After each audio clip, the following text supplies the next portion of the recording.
ফেরেশতার থেকে দামি বানিয়ে আল্লাহ পাক রব্বুল আলামিন দুনিয়ার মধ্যে পাঠাইছে। ভাইয়ের আমার, দাদারা আমার, ও ভাইজান,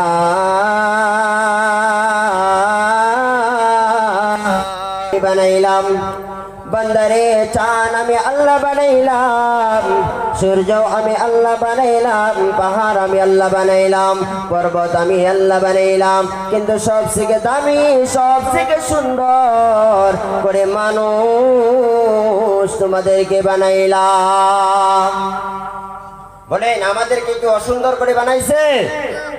কথা বলবেন, অসুন্দর করে বানাইছে না, আমাদেরকে এত সুন্দর করে বানাইছে। একজনের চেহারার সাথে আরেকজনের চেহারা মিল খায় না, মিলে না। আল্লাহ কত সুন্দর করে আমাদেরকে বানাইছে।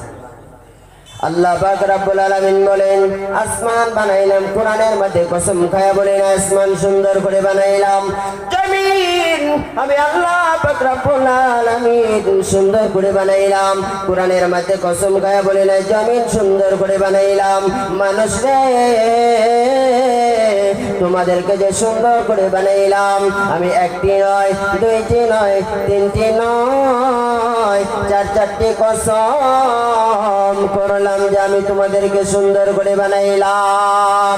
আল্লাহ পাক রব্বুল আলামিন বলেন ওয়াতিন, তিন ফলের কসম করলেন, ওয়াজাইতুন, জাইতুন ফলের কসম করলেন, ওয়াতুরি সিনিন, সিনা পর্বতের কসম করলেন, ওয়াহাদাল বালাদিল আমিন, পবিত্র মক্কা মদিনার কসম করলেন, লাকাদ খালাকানাল ইনসানা ফি আহসানি তাকওয়িম। আল্লাহ পাক রব্বুল আলামিন বলেন ইনসান সুন্দর করে বানাইলাম, এত সুন্দর করে বানাইলো, এত সুন্দর করে বানাইলো আল্লাহ পাক রব্বুল আলামিন আমাদেরকে এত সুন্দর করে যে বানাইলো। বলেন আল্লাহ পাক রব্বুল আলামিন এত সুন্দর করে যে বানাইলো, কেন বানাইলো? আল্লাহ পাক রব্বুল আলামিন আমাদেরকে একমাত্র বানাইছেন আল্লাহ পাক রব্বুল আলামিনের ইবাদত করার জন্য। বলেন সুবহানাল্লাহ। কেন বানাইছে? একমাত্র আল্লাহ পাক রব্বুল আলামিনের ইবাদত করার জন্য। ভাইরা আমার, দাদারা আমার, আমরা ইবাদত যে করি আল্লাহর কোন ইবাদত গুলি করতেছি? বলেন আল্লাহর কোন ইবাদতটা আমরা করতেছি? নামাজ কায়েম করি না, রোজা রাখি না, তা আমরা কি করতেছি? দুনিয়া নিয়ে ব্যস্ত আছি।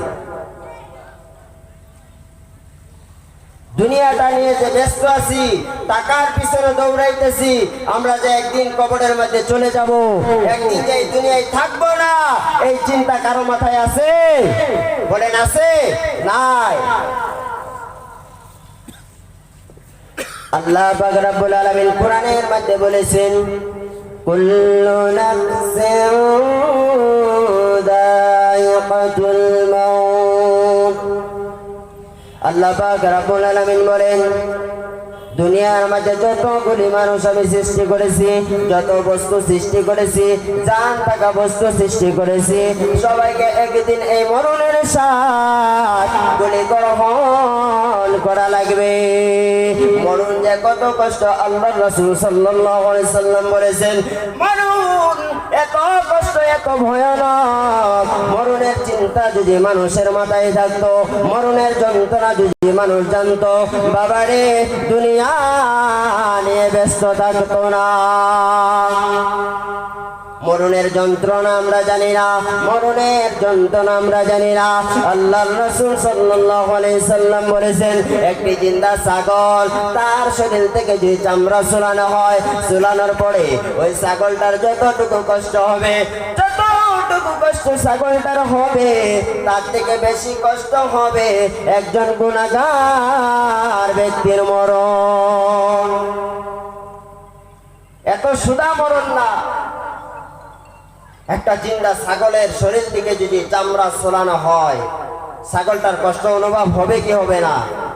ছাগলটা যদি আমাদের মতো কথা বলতে পারতো, ছাগল আপনার পায়ের মধ্যে ধরতো, হাতের মধ্যে ধরতো, আপনাকে বাবা বাবা বলে ডাকতো, কত ধরনের অনুরোধ আপনার কাছে করতো, কিন্তু ছাগলটা কথা বলতে পারবে না।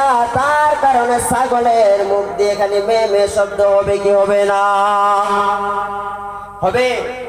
মানুষ আমি আপনি যে চিল্লাইতে পারি, সব কিছু করতে পারি, দুনিয়ার থেকে যত দূরে চলে যান, দুনিয়ার থেকে যত জায়গার মধ্যে চলে যান, আমার আল্লাহ এরকম একটা বাউন্ডারি দিয়েছে। এই বাউন্ডারি আমরা ক্রস করতে পারবো কি? এই বাউন্ডারি আমরা ক্রস করতে পারবো না। পারবো? পারবো না। যত জায়গার মধ্যে যান, যেই জায়গার মধ্যে যান, আপনার পিছনে মালিকুল মউত দৌড়াইতেছে। আপনার সময় যেই জায়গার মধ্যে হয়ে যাবে, সেই জায়গার মধ্যে আপনার মরণ হয়ে যাবে। ভাইরা আমার, দাদা আমার, শুধু তাই নয়, আল্লাহর রাসূল সাল্লাল্লাহু আলাইহি সাল্লাম অসুস্থ হয়ে গেলেন। অসুস্থ যখন হয়ে গেলেন, অসুস্থ হয়ে যাওয়ার পর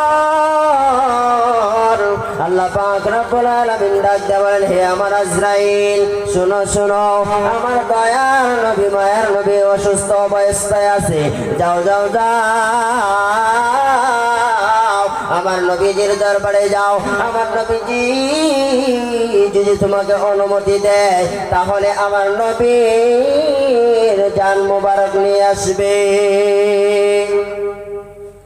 আজরাইল আলাইহিস সালাম চলে আসলেন নবীজির দরজার সামনে, নবীজির ঘরের দরজার সামনে চলে আসলেন। আসার পরে দরজার মাঝে নক করলেন, দরজার মাঝে টক টক করে আওয়াজ করলেন। আওয়াজ করার পর ঘরের মধ্যে হযরতে ফাতেমা রাদিয়াল্লাহু তাআলা আনহা ছিলেন। ঘরের দিকে উকি দিয়ে দেখে এরকম একজন মানুষ বাইরে দাঁড়ানো, যার মাথাটা হইল আসমানে, তার পাও দুইটা হইল জমিনে। ফাতেমা রাদিয়াল্লাহু তাআলা আনহা দেখে অবাক হয়ে গেলেন। বিশ্ব নবী, দয়ার নবী, মায়ার নবী ডাক দিয়ে বলল, ফাতেমা রে, বলো বলো বলো বলো বলো, কাকে দেখে চোখে এসেছে?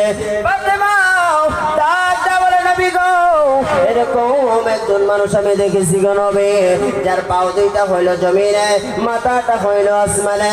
নবী গো, এরকম মানুষ আমি ফাতেমা কখনো দেখি নাই।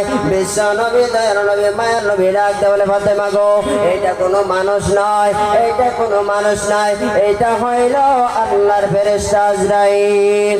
এইটা এরকম একজন ফেরেশতা, যে ফেরেশতা বাবা থেকে সন্তানকে কেড়ে নেয়, সন্তান থেকে বাবাকে কেড়ে নেয়। ফাতেমা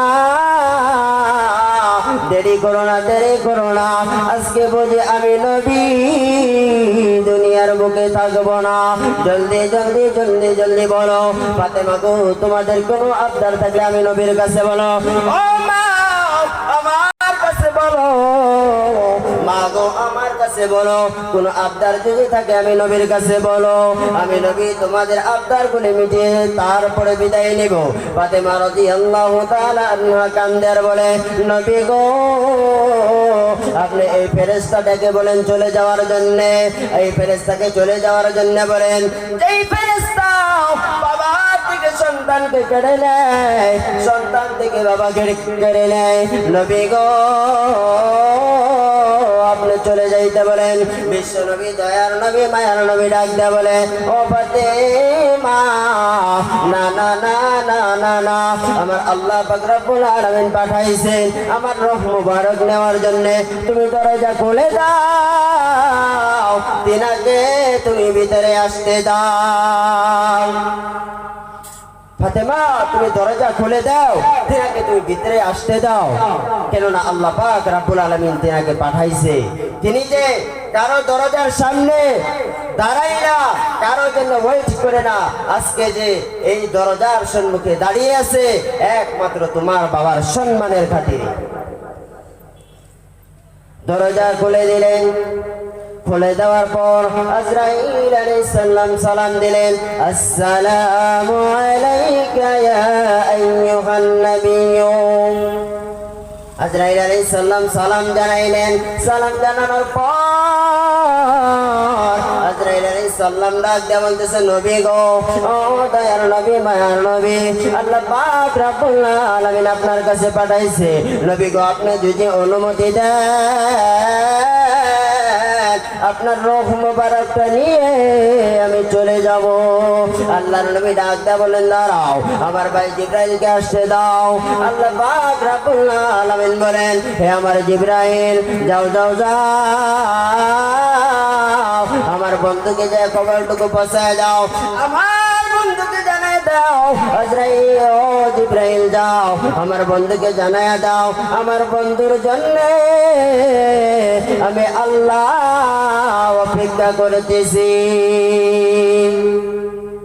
যাও, জানায় দাও। জিবরাইল আলাইহিস সালাম চলে আসলেন নবীজির কাছে, আয়েশা বলতেছেন, নবী গো, আপনাকে আল্লাহ পাক রব্বুল আলামিন আপনার জন্য বসে আছে। আল্লাহ নবী ডাক দিয়ে বলে, জিবরাইল, আমি চলে যাব, কোনো চিন্তা নাই, আমি চলে যাব, কিন্তু আমার একটি কথা, আমার গুনাহগার উম্মতের কি অবস্থা হবে?